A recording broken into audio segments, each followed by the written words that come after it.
If you grew up in the United States, or really if you've just absorbed American culture through, movies and high school history class, there is a very specific, a very comfortable story we tend to tell ourselves about the internment of Japanese Americans during World War II. It's the standard textbook version, the Yeah, one we all learn. right. And it usually goes something like this. Japan bombs Pearl Harbor on December 7, 1941. The West Coast goes into a complete panic.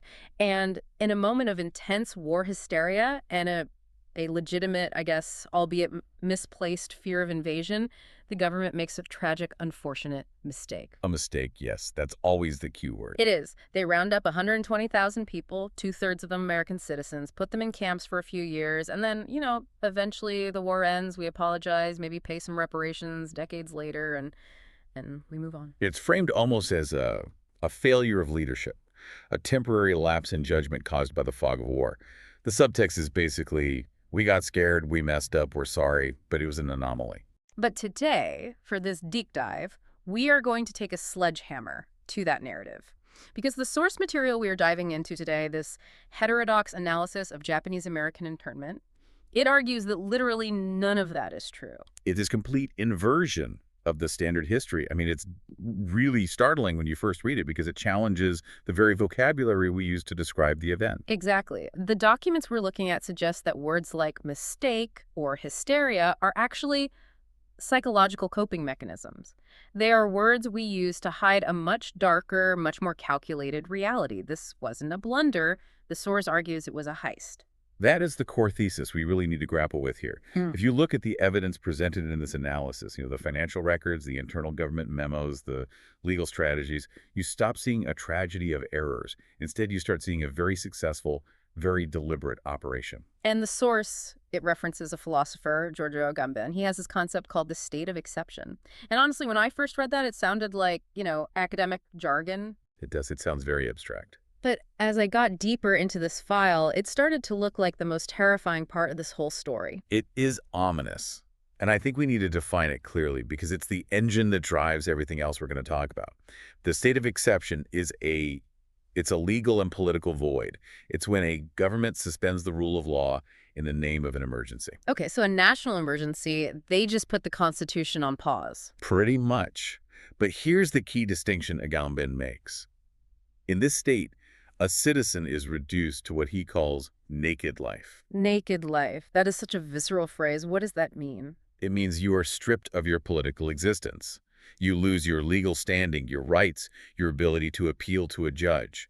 You exist only as a physical body. You are subject entirely to the raw power of the executive branch. And the argument here is that the internment camps weren't just prisons. They were a laboratory for creating and managing this naked life. A laboratory. That implies they were testing things. They were. The source argues the camps were a testing ground for social engineering, for economic extraction, and for establishing legal precedents that, and this is the part that should really keep you up at night, are still sitting on the books today. So our mission for this deep dive is to look under the hood of this machine. We aren't just talking about a historical event that started and stopped in the 1940s. We're talking about a blueprint that was used again. Right. We're going to cover how this was actually a massive corporate land grab, how it connects to the destruction of Native American sovereignty, which I honestly had no idea about until I read this, and how the Supreme Court was basically defrauded. And we'll have to get into the psychological fallout, too. How the model minority myth, which, we often think of as a positive stereotype, was actually constructed as a trauma response, a survival mechanism inside these camps. It's heavy stuff, but it's absolutely fascinating. And I want to start where the motivation usually starts in these stories, even if we pretend it doesn't. Let's follow the money. Always the best place to start. If you want to understand the why, you have to look at the balance sheets. Okay, so the official reason for Executive Order 9066 was national security. We had to prevent sabotage. We had to prevent a fifth column on the West Coast waiting to help the Japanese Navy land in California. That was the public story, the fear-based narrative. But our source suggests that if you do a forensic analysis of the timeline and, more importantly, the players involved, the motivation looks a lot more, material. It's what they call the economic engine of the exclusion. To really get this, you have to step back and look at the agricultural landscape of California in, say, 1941. It's a very different world than today. And Japanese American farmers were a minority in terms of population, right? A very small group. Numerically, yes, a tiny fraction of the population. Yeah. But they were punching way, way above their weight class in terms of output. I saw the numbers in the source, and they are just staggering. They controlled something like 40% of all truck crops in California. Right. And truck crops is an old agricultural term. It basically means vegetables and fruits produced for market, the fresh stuff you put on a truck to send to the city. We aren't talking about massive wheat fields or grazing land for cattle. This is the high-value stuff. Exactly. It's labor-intensive, high-value produce, strawberries, celery, peppers, tomatoes, snap beans, things that require a lot of skill and work. And how do they get that much market share? Because from what I understand, these weren't people who were given the best land in the Central Valley. Oh, quite the opposite. Because of discriminatory laws, specifically the alien land laws, they were legally barred from owning prime agricultural land. So they often ended up with land that white farmers considered marginal. So the leftovers. The leftovers. We're talking bad soil, hard to irrigate, too rocky, sloped land nobody wanted. But the Japanese farmers brought over these incredibly intensive farming techniques from Japan, where land is, incredibly scarce. They knew how to get the most out of every square inch. And they turned that marginal land into gold mines. That's a perfect way to put it. By 1940, they essentially dominated the entire strawberry market in the state. They were out-farming, out-producing, and out-competing the established white agricultural corporations on land those corporations had deemed worthless. So you have a group of people who are out-competing the white establishment on bad land. They are succeeding too much. That sounds like a problem for the establishment. Precisely. And in a capitalist system, that kind of market dominance by an outsider group doesn't go unnoticed. The source points the finger directly at the agricultural lobby, specifically groups like the Western Growers Protective Association and the Salinas Valley Vegetable Growers Shipper Association. These sound like really boring trade groups, but they were the power players. These were incredibly powerful corporate lobbies. And for years before Pearl Harbor, they had been trying to figure out how to break the Japanese hold on the vegetable market. They tried boycotts, they tried zoning laws, they tried everything. Nothing worked. The Japanese farmers were just too efficient and their product was too good. Then Pearl Harbor happens. And suddenly, these lobbyists have the ultimate pretext, the perfect cover story. It wasn't even subtle. The source quotes a man named Austin E. Anson. He was the chief lobbyist for the Salinas growers. The government sent him to Washington, D.C. shortly after the bombing. Now, if you believe the official narrative, you'd assume he was sent there to talk about food security or national defense, right? Of course. How do we feed the troops? Or how do we protect the coast from saboteurs? No. He went there to talk about market share. Yeah, I think you have the quote. Yeah. It's just brutal. I do. It's chilling in how completely honest it is. He says, "We're charged with wanting to get rid of the Japs for selfish reasons. We do." He just admits it. He admits it, and then he goes on. It's a question of whether the white man lives on the Pacific coast or the brown man. There it is. He's not talking about sabotage. He's not talking about Japanese farmers signaling to submarines off the coast. He's talking about economic Darwinism wrapped in the language of racism. Whether the white man lives or the brown man isn't a military statement at all. It's a financial one. He's saying, the market isn't big enough for both of us, and we're going to use this war to make sure we're the ones left standing. It just transforms the entire narrative. If you view the internment through Anson's eyes, it's not a security operation. It's a hostile takeover. A state-sponsored hostile takeover. And the source argues that the way the evacuation was handled supports this theory completely. I mean, it wasn't like, hey, we need to move you for your safety, so pack your things, we'll store your furniture, and you can sell your house at a fair market price. Oh, not at all. No, it was a fire sale, a forced liquidation on a massive scale. The timeline was intentionally brutal, right? Absolutely. In many cases, families were given just days, sometimes just 48 hours to a week, to dispose of everything they owned. Imagine you are a farmer. You have tractors, trucks, a house, furniture, and most importantly, you have crops in the ground that are about to be harvested. Your entire net worth is tied up in that land. And if you were told you have to be on a bus in 4 days, you cannot negotiate, you can't wait for a better offer, you are desperate. You are at the absolute mercy of the buyer. And the buyers knew it. The vultures began circling immediately. People would just show up at these farms offering pennies on the dollar for lifetimes worth of assets. The source has this table 1, that analyzes the specific financial losses, and the gap between the actual value and the sale price it's nauseating. It shows productive vineyards. I mean, land that was producing grapes, generating real income worth about $200 per acre in 1940s money, which was a lot. A huge amount. And they were being sold for what? They were being sold for $23. $23? That's almost a 90% discount. It's not even a discount. It's just... It's theft. It's theft with a government seal of approval. Farm equipment, tractors, plows was sold for less than 5% or 10% of its actual value. And you have to ask yourself, who was buying this? Yeah. Who was standing there with the cash, ready to pounce? It was the white neighbors. It was the members of the Salinas Valley Grower Shipper Association. Exactly. The corporate conglomerates, represented by Austin Anson, swept in and bought fully developed, highly productive farms for the price of dirt. They didn't have to clear the land.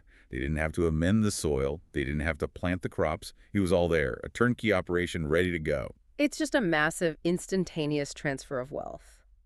The source mentions a figure, an estimate from a 1983 commission saying the total loss was around $6.2 billion in today's money. But the analysis argues even that number is probably way too low. It's likely a gross underestimate because it completely ignores what economists call opportunity cost. You have to remember what happens to California agriculture immediately after World War II. The boom. The massive boom. The massive boom. You get post-war technology, the interstate highway system, refrigerated trucks. California becomes the breadbasket of the entire world. Agribusiness becomes a multi-billion-dollar industry. And the Japanese-American farmers were wiped out right before that rocket took off. That's the key. That's $6.2 billion. Doesn't account for the generational wealth that would have been built if they had held on to that 40% of the vegetable market. It doesn't account for the fact that their competitors got to ride that wave using the very assets they had just acquired for nothing. So the internment essentially cemented white corporate dominance in California agriculture. It resolved the agrarian question in favor of white capital. It wasn't just about moving people. It was about moving assets. And once you realize that, the whole mistake narrative just falls apart completely. You don't accidentally buy your competitor's entire business for 10 cents on the dollar. That's a strategy. Right. Okay, that brings us to the second pillar of this deep dive. We've talked about the economic extraction. Now we need to talk about what the source calls the social laboratory. Because once you've stolen their land and rounded them up, you have to do something with them. And this is where the source draws a connection that I had never, ever heard before. The connection between the Japanese internment and the Native American policies of the 1950s. Yeah. In my head, those are two totally separate chapters in the history book. You know, Chapter 4 is Native Americans, Chapter 10 is World War II. But the source argues they are deeply linked by bureaucracy, and specifically by one man. Dillon S. Myer. Who was this guy? Dillon Myer was a career bureaucrat. He wasn't a general. He wasn't a politician, really. He was an administrator. During the war, he was the director of the War Relocation Authority, the WRA. So he was the CEO of the camps. He was the CEO of the camps. But, and here's the twist, in 1950, after the war was over and the camps were closed, he was appointed as the commissioner of the Bureau of Indian Affairs, the BIA. So the guy who ran the Japanese internment camps gets promoted to run the Native American reservations. That can't be a coincidence. The source argues it was absolutely not a coincidence. It was a transfer of technology, but not military technology. It was a transfer of governance technology. Myer had a very specific philosophy that he developed and perfected in the camps. He called it dispersion and assimilation. Dispersion. It sounds like something you do to a chemical spill, not to people. What did it mean in practice? Myer had this deep-seated hatred for the idea of ethnic enclaves. He believed that if you had a little Tokyo or a Chinatown or an Indian reservation, it prevented modernization. It prevented people from becoming real American. Yeah, so his goal for the WRA wasn't just to keep Japanese Americans locked up until the war ended. No, not at all. It was to break up their communities permanently. He wanted to scatter them to the wind. Yes. He implemented these resettlement programs to move internees out of the camps, but not back to the West Coast where their communities were. He wanted to send them to the Midwest and the East Coast, to places like Salt Lake City, Chicago, Denver, Seabrook, New Jersey. Why there? The idea was to atomize the population. If you are the only Japanese family in a white suburb in Chicago, you have to assimilate. You can't easily speak Japanese. You can't maintain your cultural traditions. Your kids will marry outside the community. It's a strategy of dilution. And he took the same playbook to the Bureau of Indian Affairs. Almost word for word. The source calls the camps an incubator for domestic colonial policies. When Myer got to the BIA in 1950, he launched what became known as the termination policy. Termination. That just sounds incredibly harsh. It was existential. The goal was to literally terminate the federal recognition of tribes, to end the legal status of the reservation system, and treat Native Americans not as sovereign nations, but as individual citizens. And he used the same tactics. The exact same tactic. He set up relocation programs to move Native Americans off reservations and into cities. Again, the same cities. Denver, Chicago, Los Angeles, promising jobs and housing. It's the exact same pitch. Move to the city, become an individual, forget the tribe. He's trying to solve the Indian problem the same way he tried to solve the Japanese problem, by making the community disappear through dilution. He had this, quote, this belief that any government agency for minorities should work for its own extinction. That is a wild concept for a government agency. Our goal is to make ourselves obsolete. For the Japanese, that meant closing the camps by scattering the people so they couldn't regroup on the West Coast. For Native Americans, it meant liquidating the reservation land, selling it off, often to white developers, and ending tribal sovereignty. It's a form of bureaucratic violence. The camps were the testing ground for how the U.S. government would handle problematic minority populations for the next decade. It's just wildly disturbing to think of these camps not just as prisons, but as policy think tanks, which actually leads perfectly into the next section.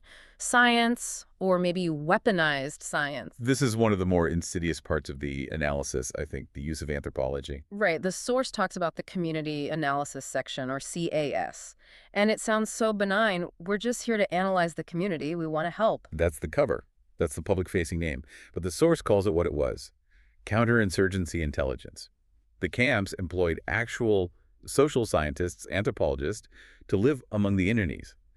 Now, usually you think of an anthropologist as someone who studies a culture to understand it, to preserve it, maybe write a book about it. But here, they were studying the internees to control and manipulate them. Exactly. They were mapping the power structures. They studied the tensions between the generations, which were immense. You had the Issei, the first generation, born in Japan. These people were legally barred by U.S. law from ever becoming citizens. They were the elders, the traditional community leaders. And then you had the Nisei, the second generation, born in the U.S., who were citizens by birthright. And I imagine there was a lot of friction there. The parents are legally Japanese citizens. The kids are American teenagers who grew up listening to the radio and playing baseball. A huge amount of friction. And the anthropologists, they identified this fracture point. And they advised the camp administrators to systematically delegitimize the Issei elders, the traditional leaders, and instead prop up a specific group of Nisei. Which group was that? The Japanese American Citizens League, or JACL. JACL. We'll talk more about them later, but in this narrative, they are essentially the collaborators, right? The ones who advocated for total cooperation. In the eyes of many internees, yes, absolutely. The administration used the anthropological data to figure out who to empower and who to silence. It was about engineering a compliant population. They wanted the good Americanized Japanese to run the show and suppress the traditional or troublesome ones. So science was used to break the community's natural solidarity. Exactly. And it wasn't just anthropologists, it was the Census Bureau too. This one really shocked me. I think most people assume census data is sacred. Like, it's just for statistics, it's anonymous, your name isn't attached. That's the promise. The whole system is built on that trust. Your data is safe with us. But in 1942, that promise was shattered. The source reveals that the Census Bureau suspended its privacy rules. They provided the Secret Service and the FBI with specific names, addresses, and demographic data of Japanese Americans to facilitate the roundups. That's terrifying. It basically confirms every conspiracy theorist's worst nightmare about government data collection. It does. It's a fundamental betrayal of the trust that is required for a census to even work. And the source makes a very pointed connection to the modern day, specifically post-9/11 surveillance. The idea of using demographic data, where do the Muslims live, where do the Arabs live, to target specific subgroups for extra scrutiny. The precedent wasn't set in 2001, it was set in 1942. This theme of betrayal really peaks with the loyalty questionnaire crisis of 1943. This is something I did learn about in school, but the source frames it not as a loyalty test, but as a trap. It was a semantic trap, a perfect catch-22 designed to manufacture disloyalty where none existed. Okay, let's break it down for the listener who hasn't seen this document. Every adult in the camp, citizen or not, had to sign this questionnaire to determine their loyalty. And there were two questions at the very end that caused absolute chaos. Question 27 and question 28. Question 27 asked if you were willing to serve in the U.S. military. which is already an incredibly loaded question if you're currently standing behind barbed wire imprisoned by that same military. But question 28 was the real killer. What did it say? It asked you to swear unqualified allegiance to the United States and to forswear any and all allegiance to the Emperor of Japan. Which sounds simple on paper. Are you with us or against us? But the source explains why this was actually an impossible question for many people to answer truthfully. Think about the Issei, the immigrants, the first generation. The U.S. law at the time explicitly said they could not become citizens. They were legally ineligible because of their race, so they were Japanese citizens because they had no other choice. Right, they had no path to U.S. citizenship. So if an Issei answered yes to question 28 for swearing allegiance to Japan, what does that mean? They were renouncing their only citizenship. They would become stateless, people with no country. Exactly. They would have no legal protection from any government on Earth. They would be naked life, in the truest sense of the word. If the war ended and they were deported, they'd have nowhere to go. They would effectively be legal ghosts. It was terrifying for them. And what about for the Nisei, the U.S. citizens? Why was it a trap for them? For them, the question was a profound insult. It asked them to forswear allegiance to the emperor. That phrasing implies they had an allegiance to the emperor in the first place. Ah, I see. It's an admission of guilt. It's a trick question. Imagine asking a guy from Los Angeles who grew up playing baseball and listening to jazz to stop being loyal to the Emperor of Japan. It's an absurdity. If you say yes, you're implicitly admitting you were loyal to Japan before this moment. So what happened when they handed these out? Chaos, confusion, anger. Many people refused to answer, or they answered no to both questions as a form of protest. And these people became known as the no-no boys. And historically, they've been painted as the bad guys, the disloyal ones, the troublemakers who deserve to be locked up. Right. They were segregated from the main camp populations. They were sent to Tula Lake, which was converted into a maximum security segregation center, basically a prison inside the larger prison system. But the source argues, and this is the heterodox view, that these people weren't anti-American. They were constitutional dissidents. That's a really powerful reframe. Not disloyal, but constitutional dissidents. They weren't saying, I love the Emperor of Japan. They were saying, I refuse to perform loyalty to a government that has unconstitutionally imprisoned me and my family without due process. You restore my rights as a citizen first, then we can talk about my loyalty.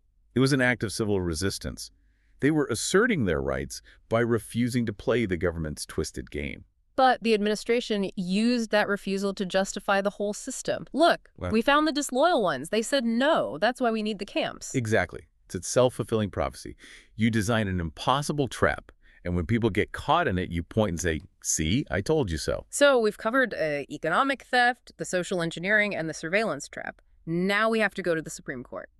Because you'd really, really hope that the judicial branch would step in and say, hey, wait a minute, this is unconstitutional. You would hope. That's the whole point of checks and balances. But instead, we got Korematsu v. United States. This is one of the most infamous, most condemned Supreme Court rulings in all of American history.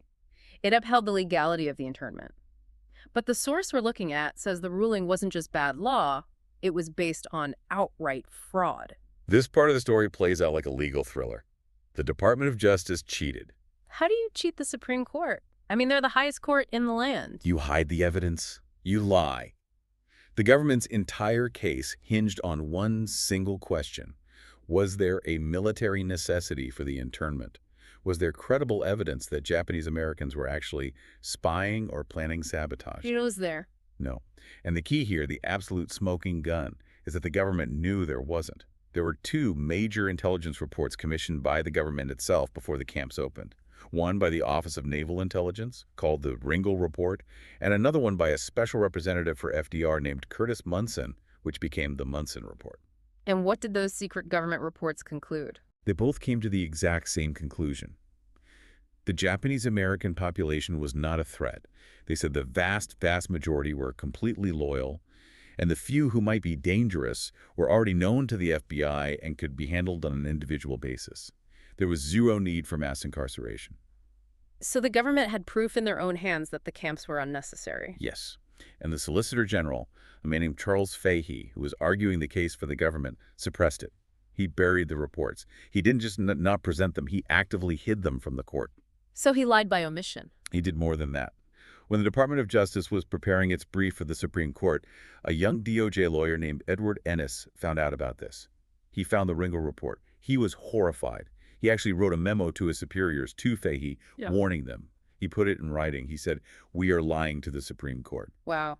He tried to be a whistleblower from inside the department. He did. But his superiors ignored him. They buried his memo too. They went to the Supreme Court and argued that there was insufficient time to determine loyalty individually, which was a direct contradiction of what their own intelligence said. And the Supreme Court, not knowing they were being lied to, ruled in favor of the government based on evidence that the government knew was false. That is just infuriating. And the legacy of that ruling, the source spends a lot of time on Justice Robert Jackson's dissent. Jackson saw exactly what was happening, even without seeing the hidden reports. He knew this was a dangerous path, and he wrote one of the most famous dissents in legal history. He called the ruling a loaded weapon. A loaded weapon? What did he mean by that? He argued that a military order is temporary, it lasts only as long as the emergency. But once the Supreme Court validates the principle that you can lock people up based on their race during a perceived emergency, that principle doesn't go away. It becomes part of the constitutional law of the land. It lies around like a loaded weapon, ready for any future authority to pick it up and use against a new group. And the source argues that weapon has been picked up since then. Repeatedly. The source draws a direct, unbroken line from the legal logic of Korematsu to the Patriot Act after 9/11, and specifically to Section 121 of the National Defense Authorization Act, the NDAA, in 2012. What does that section do? It explicitly allows for the indefinite military detention of anyone, including U.S. citizens, suspected of supporting hostilities against the U.S. without a trial. It is the same logic. The state of exception that was carved out for Japanese Americans in 1942 is now a permanent codified feature of our legal landscape. The architecture is still there. That is such a sobering thought. We think of Korematsu as this old, overturned, shameful thing from the past, but the underlying power it recognized in the government, that's still alive and well. It's the permanent potentiality. It's dormant, maybe, but it's always there. Okay, if you thought that was the hidden chapter of this story, this next part blew my mind completely. Section 5 of the source, the transnational kidnappings. I literally never heard a single word about this. Most people haven't. It's a deeply buried part of this history. When we say Japanese internment, we think of U.S. citizens or legal residents of California, Oregon, and Washington. But the U.S. military actually orchestrated the kidnapping of over 2,200 people of Japanese descent from Latin America, mostly from Peru. Wait, let me get this straight. The U.S. government went into Peru, a sovereign country not at war with us, grabbed Japanese Peruvians off the street, and brought them to the U.S. to be imprisoned. Yes. It was an extraordinary rendition program, decades before we called it that. But why? What possible security threat did a barber in Lima, Peru, pose to the United States? It makes no sense. It makes no sense if you think the motive was security. But the source argues the motivation wasn't security. It was currency. Currency. Like money. Human barter. The U.S. government realized early in the war that they needed bodies to trade with Japan. Japan had captured American civilians, diplomats, and missionaries in the Pacific. The U.S. wanted them back, so they decided to acquire stock for prisoner exchanges. So they kidnapped people from Peru to use as hostage capital. That's the term the source uses. They viewed these Japanese Peruvians not as people, but as assets, as bargaining chips. That is almost supervillain levels of evil. Hostage capital. And it gets even more absurd and cruel. When these people, men, women, and children, were put on U.S. ships and brought to the U.S., American officials confiscated their passports and identification papers while they were en route. They stole their papers on the boat. Yes. So when the ships docked in New Orleans or San Pedro, the Immigration Service came aboard and declared every single one of them illegal aliens. Because they didn't have the papers that the United States government had just stolen from them. Exactly. It was a manufactured illegality, a bureaucratic trap. This allowed the government to detain them indefinitely in Department of Justice camps, places like Crystal City in Texas, because they were technically illegal entrants. They could then be deported to Japan or traded whenever the U.S. saw fit. So they kidnap them, frame them for entering the country illegally, and then hold them to trade with the enemy. What happened to them after the war? Surely they were sent back home to Peru. This is the final tragedy of their story. Since they were now classified as illegal aliens, they were subject to deportation. But Peru didn't want them back. Peru had its own anti-Japanese sentiment, which the U.S. had actively encouraged, and they refused to let most of them return.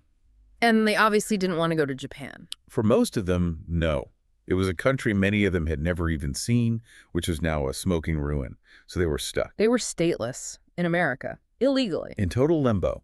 Many ended up fighting deportation for years. The source mentions that a large number of them wound up working in semi-slavery conditions at places like Seabrook Farms in New Jersey. They were paroled from the detention camps to work there as agricultural laborers while they fought in court to stay in the U.S. It's just this unbelievable chapter of transnational rendition that predates the War on Terror by 60 years. It just shows the reach of this state of exception. It didn't stop at the border. It reached down into South America and pulled people into its vortex. Wherever the U.S. decided its security interests lay, the law simply ceased to exist. Okay. We've talked about the systems, economic, legal, international, but now we have to talk about the human cost, the psychological toll, because there is a very strong stereotype about Japanese Americans and how they handled the camps, this whole idea of the model minority. Right. The narrative is they were treated terribly, but they kept their heads down, they worked hard, they didn't complain, and they bounced back. They overcame it with dignity and quiet resilience. And there's a Japanese word for this that's often used, right? Gammon. Gammon. It's a beautiful and powerful cultural concept. It means to endure the seemingly unbearable with patience and dignity. It's a culturally celebrated virtue. But the source offers a heterodox view on this too. It suggests that while gammon looks like resilience on the inside, it functioned as a trauma suppression mechanism. So it wasn't just we are strong, it was we are repressing this because we cannot possibly process it right now. Exactly. The source calls it PTSD by intentional human design. And the cost was physical.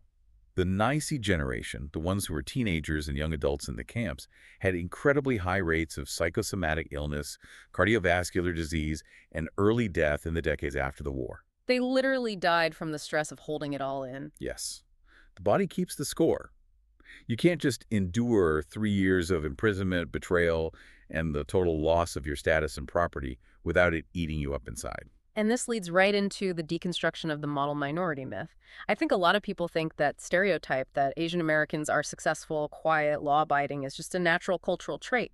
But the source argues it was a strategy. It was a survival strategy constructed in direct response to the trauma of the camps. Think about it. Yeah. You've just learned the most brutal lesson imaginable, that the government can take everything away from you if you are seen as different or threatening. So what do you do when you get out? You make yourself as non-threatening as humanly possible. You hyper-assimilate.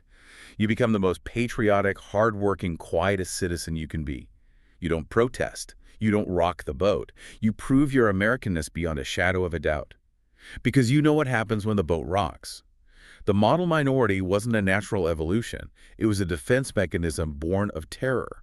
But then that defense mechanism got co-opted and weaponized. Right. In the 1960s, during the height of the civil rights movement, white hegemony, the political and media establishment, saw this behavior and used it as a tool. They pointed to the Japanese Americans and said to black Americans, look at them. They were in camps. They lost everything. And they recovered without protesting, without rioting. Why can't you? That is the racial wedge. Exactly.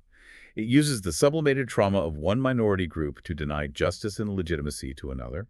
It sets minorities against each other. The narrative becomes, be like the good Japanese, not like the bad Black Panthers. It completely ignores the fact that the Japanese success was built on a foundation of deep, unresolved trauma and fear of being targeted again. And it also ignores the intense internal conflict within the Japanese American community itself. We touched on this with the Japanese American Citizens League. The source describes what happened in the camps as an internal civil war. It was ugly. The JCL leadership made a strategic decision that the only way to survive was to cooperate 110% with the government. They acted as internal police in the camps. They helped identify troublemakers for the administration. They pushed for the draft, advocating that Nisei men should fight and die for the U.S. while their parents were still behind barbed wire. And that did not go over well with everyone. No. There was violence. JCL leaders were beaten up in the camps. They were called Inu, which means dogs, informers. This split between the collaborators, the JCL, and the resistors, the No-No boys and other dissidents, fractured the community for decades. It wasn't this unified we shall overcome story at all. It was a community tearing itself apart under the most extreme pressure imaginable.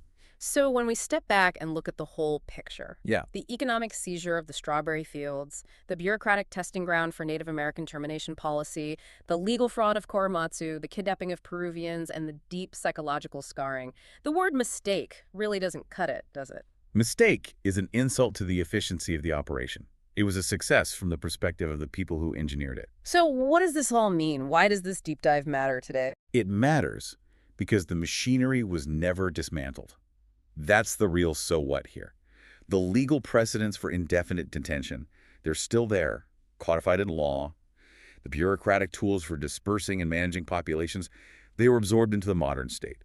The surveillance techniques using demographic data, they've just been refined and digitized. It wasn't an anomaly. It was a feature update for the American operating system. Exactly. And that leads us to the final provocative thought that the source leaves us with, this concept of permanent potentiality. Explain that. It means that the state of exception, the ability of the government to suspend your rights and turn you into naked life, is not a bug. It is a latent feature of our democracy. It is always there, waiting in the background. It just needs a trigger, a new emergency, a new enemy within. In 1942, the enemy was the Japanese farmer in Salinas. In the 1950s, it was the Native American on the reservation trying to preserve their sovereignty. In 2001, it was the Muslim American who went to the wrong mosque. The machinery is agnostic. It doesn't care who is fed into it. It just waits to be turned on. So the question we have to ask ourselves, and the question we'll leave you with today, is not how could that have happened back then? The question is, who is the machinery currently pointed at? And when they flip the switch, will we believe the story about security and necessity all over again? That's it for this deep dive. It's a heavy one, but an important one. Thanks for listening. Thank you. Keep questioning the narrative.